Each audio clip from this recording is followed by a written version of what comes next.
Hi folks, Chris Martin here. I've got a real treat for you today. On the line I have David Hood, the tournament director for the longest running diplomacy tournament in North America, DixieCon. This is their 31st year. So we're going to talk about what's going on at the event, what you might expect, and talk about some of the reasons you might want to come out and play some diplomacy. If you like this video, go ahead and give it a like. If you like what I'm doing with the diplomacy videos, go ahead and subscribe. And if you really want to see more diplomacy videos, go ahead and subscribe to me on Patreon. Hi folks, I've got David Hood here with me, the tournament director for DixieCon, the longest running diplomacy tournament in North America. How you doing, David? I'm doing good, Chris. How you doing? I'm doing great. Glad to have you here. I thought today we'd talk a little bit about DixieCon, which is coming up in what, 2 weeks, 3 weeks? About 3 weeks from now, right? Okay. So, DixieCon, where do you hold it, and what's the story with it? It's been going on for a long time. DixieCon started in 1987. We had a diplomacy club at the University of North Carolina, Chapel Hill, which is where we host DixieCon even today. Okay. It's been at UNC Chapel Hill all that time, although we've done it in 2 different locations. Where we're now doing it, and have been doing it for the last 18 years or so, is a place called Granville Towers. And it's a dormitory that's right on Franklin Street, which is the main sort of college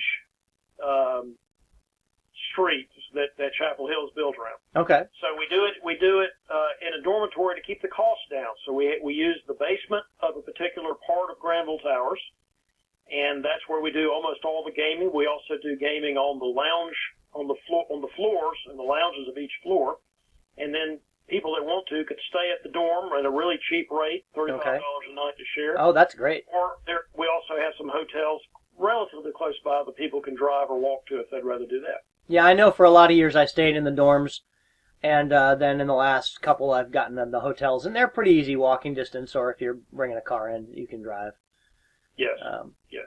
So, what's the round structure? What's the scoring structure? What do you do for the diplomacy there? Okay. So the diplomacy starts on Friday evening. We have a round that starts at 6. We have a round that starts Saturday morning at 9:30, and a round that starts Sunday morning at 9:30. Okay. And the joke about that is that has been the structure for most of the 30-something years that's been going on. And people still ask me all the time, when does the round start?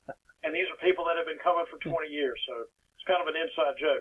But it's funny. 6 o'clock Friday night, 9:30 Saturday morning, 9:30 Sunday morning. Okay. It's best 2 out of 3 is the scoring system. Okay, so you can drop around or not play one if you can't make it.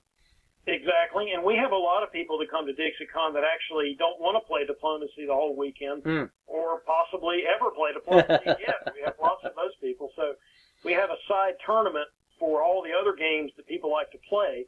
And so a lot of folks will just play 2 rounds of diplomacy and otherwise play a lot of other board games. Sure. So we obviously have plenty that want to play all 3 and drop one, but it's certainly common just to play 2. Yeah. But the scoring system, we're sort of the last of the dinosaurs that the asteroid didn't kill off yet. We still use the draw-based scoring system. Okay. So the way it works is that the win obviously gets a lot of points, and after that, you get points for what place you come in between 2nd and 7th, in addition to a certain number of points per supply center that you have at the end of the game. If you have, for example, a 3-way draw that is voted by all the players that still exist on the board, and anybody can veto it, if you have a 3-way draw, then the points for 1st, 2nd, and 3rd are added together and then divided by 3. Okay. Each of the members of the 3-way draw get that number of points plus their supply center total. And then, if, for example, if you were still on the board, but you have the 4th amount of supply centers, you would get the points for coming in, quote, 4th.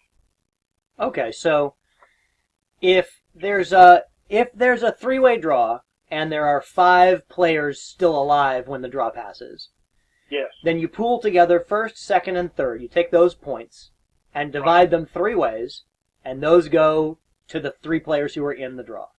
Correct. The 3, quote, winners. So right. And then they get their supply center count added, the points for that added to that score.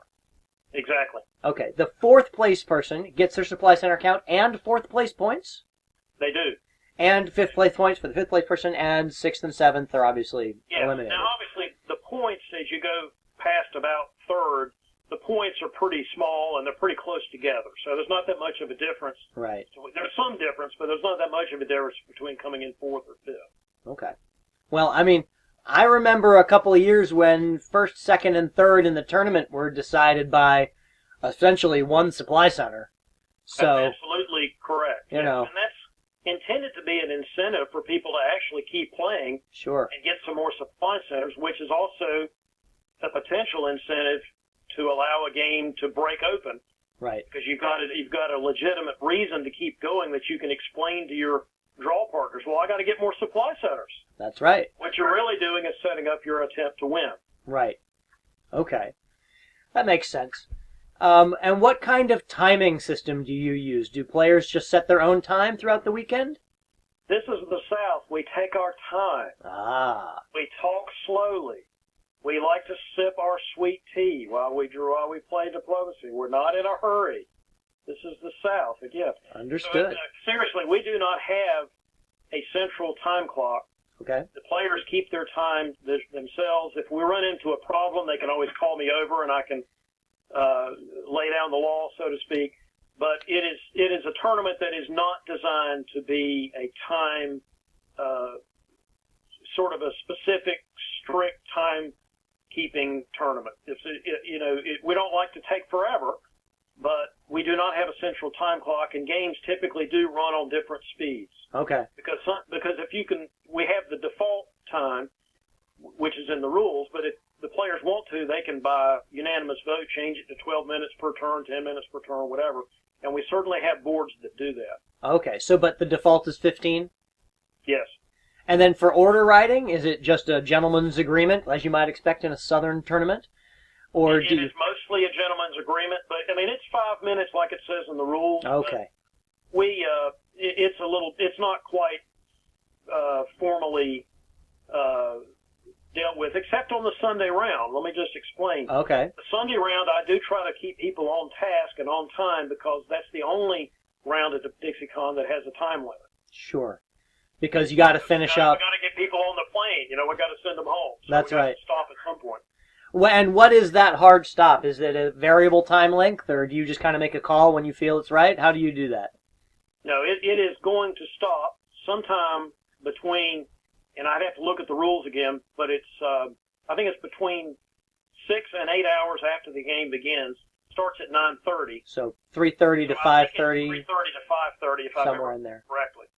That's a lot of time to play diplomacy. You should be able to get your job done in that amount of time, right? It is rare that we have the tournament decided by the time limit. That's pretty rare. Okay. It does happen occasionally. Yeah. But it's fairly rare.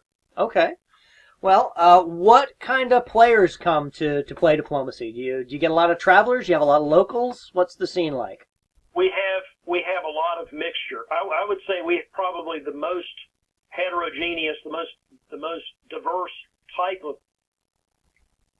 environment, because we have some people that come and play diplomacy. They really don't play anywhere else ever. And so you will meet people that you definitely have never met before because they don't travel. Okay. And then we have some truly local players that come in and out as they go to school here, or they find out about it and they sort of drift in and out of the world. So those are newer players that you will meet. Uh-huh. Like I said, you'll find some dinosaurs out there. We had a guy last year that came back that used to play with me in the mid-'80s. And wow. Him and two of his sons came and played. I mean, you'll never get a chance to play with those kind of people except at a place like DixieCon that's been going on for so long. Absolutely. They want to come and see their friends, but they don't necessarily travel. But we also have a large amount of travelers, and in particular travelers from your neck of the woods, Chris. Yep, here around the Washington, D.C. area, right? Yeah, there's a lot of folks that come from the Washington, D.C. area to play. Yeah, it's one of the club's favorite places to go. I know, not just because of the great diplomacy, but the hospitality, the reasonable price of it.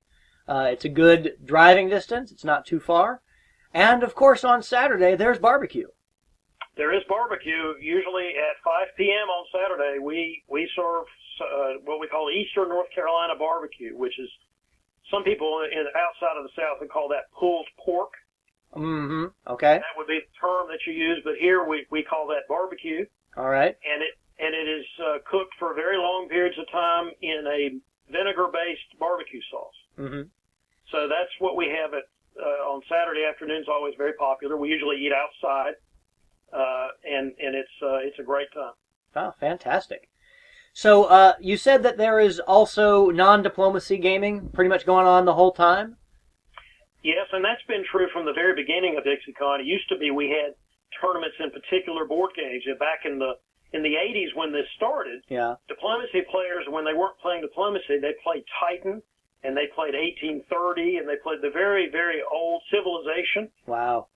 They played the old games that used to exist that multiplayer gamers would like to play. Now, of course, there's millions of games like that. So what we do is something called the Iron Man tournament. And so everyone who's playing games other than diplomacy, if they want to participate, their results are tabulated, and we put them into this formula and come up with an Iron Man winner for the weekend of the non-diplomacy gaming. Oh, that's... And there are people that come just to do that. In fact, we have a good 6 or 7 players that just come from that, haven't played diplomacy in eons. Awesome. So a great event, lots of fun, very friendly, reasonably priced. You have your website, which is up for that. It's DixieCon.com. DixieCon.com, right. and you can get information about this year's tournament. You can also look at the reports from the past 10 or 15 years are still up there. All archived? And, all archived, and you can also look at who the past winners are. We have something in DixieCon called the Order of the Knife. Mm-hmm. That's the people who have actually won DixieCon before. And actually members of the Order of the Knife all got a medal last year. Just sort of a fun way because last year was the 30th anniversary. 30th anniversary, yeah. So it was kind of a fun way to look back in time and see who all the greats in the past have been. And Chris, I sort of think you might be one of them. I think I did get one of those medals, yes. Back in the day when I used to be good at diplomacy. Yeah, well, you have to play in order to win. That's true. You can't just make videos about it, right? You can't just make videos. That's true. Although not just anybody can make diplomacy videos, really. Well, there you go. Only you can do that. You got to have the technology, right? True. All right, David. Anything else you want to say to anybody who's thinking about coming? Anybody who might be on the fence about making the trip? It's sometimes tough to go out if you're like an online diplomacy player and you like the idea of playing face to face, but you don't know anybody and you think it's all going to be clubby and people are just going to hang out with their friends, and you don't want to just show up and kind of be ignored or stabbed or eliminated 3 times in 3 games, right? What do you got to say to those people who are maybe on the fence? I would say this, come, because we have not just you, not just me, we have 2 or 3 other people that go out of their way to try to reach out to new people and get them involved, make sure that they are talking to other people, make some introductions. I think there are several of us at DixieCon who are very intentional about that. Yeah. And again, you being one of those people, and I think this would be a great opportunity for somebody to come. And frankly, it is a little bit of a lower key atmosphere because we don't have the central time clock. Yeah. It's a little more laid back and might be a great way for somebody who's a new player to face-to-face diplomacy to come and sort of learn the ropes a little bit. Yeah. All right. Well, I agree with all of that 100%. I can't think of anything else, David, except that I am really looking forward to seeing you in about 3 weeks. And when it's all done, we'll do a wrap-up video call just like this and go over how it went. Sounds great, Chris. All right. Thank you, David. I'll catch you later. I'll see you. Well, there you have it. DixieCon is a great event. I have been going there since 1998, and I don't think I've missed one since then. It's, no matter where I've lived or where I've been or what I've been doing, I've always made a point Memorial Day weekend of making my way to Chapel Hill. It's a great event. It's a lot of fun, great people. It's a great time. I hope to see you there. Until then, I'm Chris Martin, and I'll stab you soon.